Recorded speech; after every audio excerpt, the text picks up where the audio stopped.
This is Optimal Startup Daily, episode 289, Mediums and Innovate Fast, Build Faster, both by Colin Wright of ExileLifestyle.com.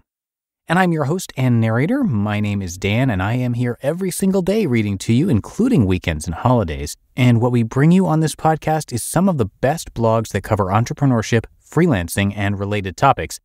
And today I've got two posts for you, both of them from Colin Wright of Exile Lifestyle. So with that, let's get right to those posts as we start optimizing your life.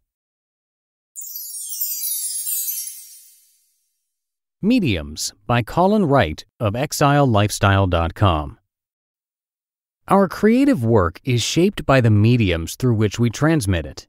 I'm using the word creative in the sense of things that are created, not just a painting or novel or LP. Artistic creative work is shaped by its container, certainly, but so is software and your coffee maker. The band Talking Heads sounded the way they did because their initial shows were performed at the CGBG, a performance space in which the acoustics sounded a certain way, which required the bands that performed there to sound a certain way, which in turn led to the distinctive sound of the funk rock movement they helped create. Frontman David Byrne wrote a great book in which he discusses this in more detail. The modern music album up until very recently was about 74 minutes long. This length is not the natural duration for a complete musical thought, but rather the upper limit of the technology in which it was born, the compact disc. There are conflicting accounts as to why 74 minutes was chosen by Sony executives, though it was probably because the small increase in disc diameter led to a huge digital storage advantage over their competitors. Whatever the real reasons for this storage-related choice, it shaped modern music, the music industry, and how we listen to music in many ways. The modern novel is another creature that generally takes on certain dimensions and a certain length, not because books should be around 200 to 400 pages, but because printing technology and the nature of the printing business that grew up around those technologies meant that printing shorter or longer books resulted in inferior profits. The AeroPress coffee maker was designed with replicability in mind by a man whose many inventions had taught him to think in such terms. Consequently, while he was focused on ensuring his device created the best possible cup of joe according to his standards, he was also designing it to ensure it could be reproduced cheaply, efficiently, and internationally, which in turn shaped its business model and industrial design. I'll sometimes joke that often my shorter books are the ones in which I really know the topic I'm discussing. And if I ever really know a topic well, I'll start publishing fortune cookies about it. The books get shorter because I can express what I want to express in fewer words, which takes work and refinement to accomplish. But the truth of the matter is that there are some topics that are more ideal for shorter missives, for text messages or tweets, than others. Understanding this and recognizing what that medium is for, what it helps you convey better rather than suboptimally, is part of the responsibility a creator of things must take on. We don't just make, we share what we make. And you can make the most amazing thing in the world but still have no one benefit from it if you do not understand the medium through which you're sharing or distributing it. This is, of course, just one of a million things that makers of all kinds need to keep in mind, and as such, it often falls into the background, buried by seemingly more important issues. But there's a reason that mediocre work with smooth delivery channels can often outperform and out-influence incredible work with dilapidated delivery channels. If you really believe in what you're doing, what you're trying to get into more hands or minds, it's worth putting in the time to master your mediums. And I have another post from Colin coming up in just a sec, but first, let's pretend for a moment that you're about to launch a campaign. It tested well, your entire team is happy, everything's going according to plan, except for that one thought in the back of your head. How do I ensure the people I want to target will be in the mindset to receive my message? The answer? LinkedIn. Because when you market on LinkedIn, your message reaches people who are ready to do business, and that means your advertising campaign will work as hard as it can as soon as you launch it. Now, you might know that we launched a workbook last year, and that was our first physical product. And LinkedIn had been a huge help with getting the word out for us. We were able to engage with potential customers that showed interest in our podcast by visiting our website in the past through our LinkedIn campaign. We also made sure to customize our campaign to generate awareness, which helped us reach some first-time listeners. Do business where business is done. Get a $100 advertising credit toward your first LinkedIn campaign. Visit linkedin.com/OSD. That's linkedin.com/OSD. Terms and conditions apply.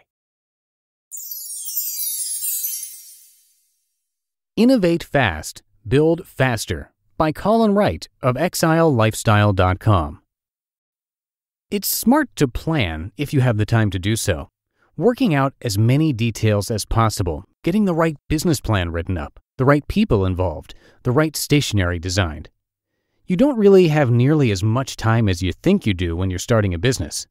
Sure, you feel rushed and like there's never enough hours in the day, but usually the reason you feel that way is because you're trying to create a full-blown, fully evolved business from day one. And I'm sorry, but that never works out as planned, no matter how many months are spent planning. In my mind, the more difficult, though less time-consuming, path is to act quickly. Show your hand and play the cards as they fall. Think things through and then move as quickly as you can to make those ideas concrete, rather than spending years adjusting and readjusting the scaffolding where the concrete will someday be poured. Seth Godin calls this delivering. I call it being a business person rather than a person planning a business. This idea is prominent in the coding world, where agile software development has become a very dominant philosophy when it comes to rich internet applications. The company that can innovate and deliver the fastest is the one that gets the cookie, leaving the one that innovates and then plans some more with nothing but crumbs. There will be problems and hiccups and a million little glitches when you release a beta version of anything. The thing is, there are problems with an overplanned product too. The difference is they're correcting problems that arise in the lab, whereas the company that delivers quickly is able to start fixing real-world problems. Additionally, from the start, the more nimble company is earning money from their product, building their brand, and bringing in early adopters and pseudo-consultants and evangelists. A big part of why this is on my mind is that I recently started up a new endeavor called eBookling. I'll be making a more formal announcement about this business soon, and you can join the mailing list if you want to be really edgy. And though developing the concept took some doing, and there are still many details to be worked out, the project itself has come together very quickly, despite the sheer number of other people who are involved, and the fact that with it, I'm dabbling in a business that I'm still quite unfamiliar with. At the end of the day, I know that I'll be able to evolve the project much more quickly and effectively if I release it to the world before I have each and every bell and whistle fully tweaked. Ideas have a time, and I think that I've come across something that was bound to happen sooner or later. I just want to make sure I'm able to get it out there and make it work well before someone else does. Update, December 16th, 2016. eBookling. It was such a fun project, and a lot of what we were doing, and in some cases trying to do, were things that Amazon eventually did, and in doing so, crushed us. Though, to be honest, we were also held back by having chosen some big, cumbersome problems that required big, cumbersome technologies to solve, and operating as we were simply wouldn't cut it. That's clear looking back on it now, but at the time, we felt we could bootstrap our way to scale in time.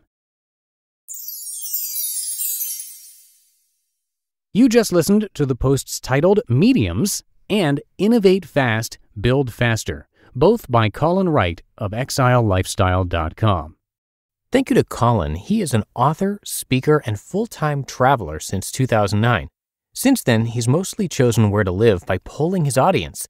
He's also a well-known minimalist, and to be able to be a full-time traveler back in 2009, he got rid of everything that wouldn't fit into his luggage. So he's got a lot to share, and you can come by ExileLifestyle.com for a lot more, and you can hear him talk about all sorts of fascinating topics on his very own podcast, Let's Know Things. Speaking of podcasts, we have 6 of them here in our network. 5 of them have this very same format, narrating articles to you. So if you like this idea of blog posts being read to you every day for free, check out our other shows which cover topics like personal development, finance, health, relationships, and more.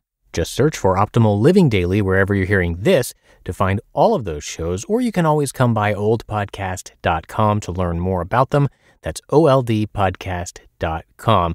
And Colin is featured across a few of our shows, especially Optimal Living Daily, so you might want to check that out. But that'll do it for today here on Optimal Startup Daily. I thank you so much for listening and for being a subscriber to the show. Have a great start to your weekend, and I'll catch you back here tomorrow and over the weekend where your optimal life awaits.